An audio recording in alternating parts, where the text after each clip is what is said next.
Fry कसा करायचा ते सांगत आहे। लसण पेस्ट, कोथिंबीर, शेंगदाण्याचा कुट्टा, चिरलेली गोबी। अगोदर तेल टाकायचं, 2 चमचा तेल,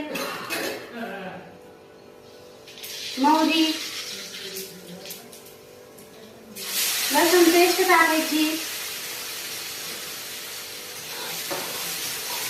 लसूण पेस्ट छान होऊ द्यायची, कोशिंबीर टाकायची,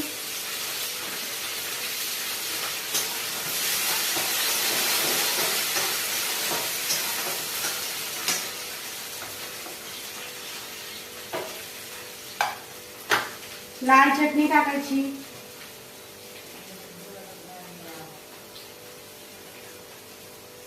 हळदी पावडर,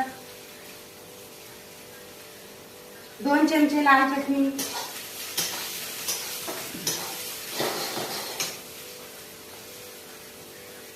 चवीनुसार मीठ। आता गोबी टाकायची,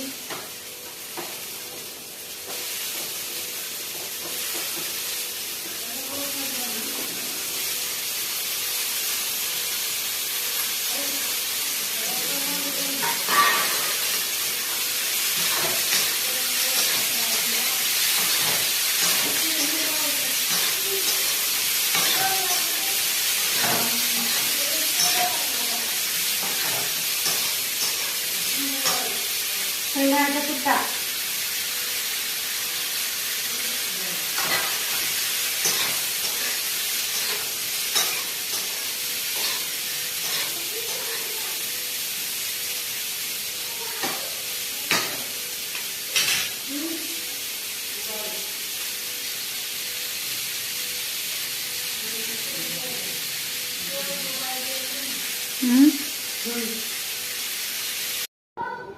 हे बघा गोबी फ्राय आपला तयार आहे।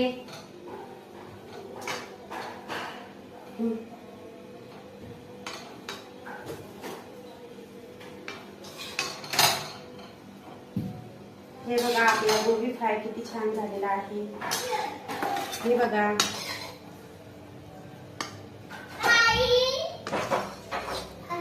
हे बघा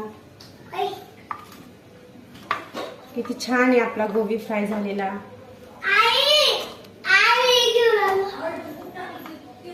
हे बघ, टेस्ट करून बघ।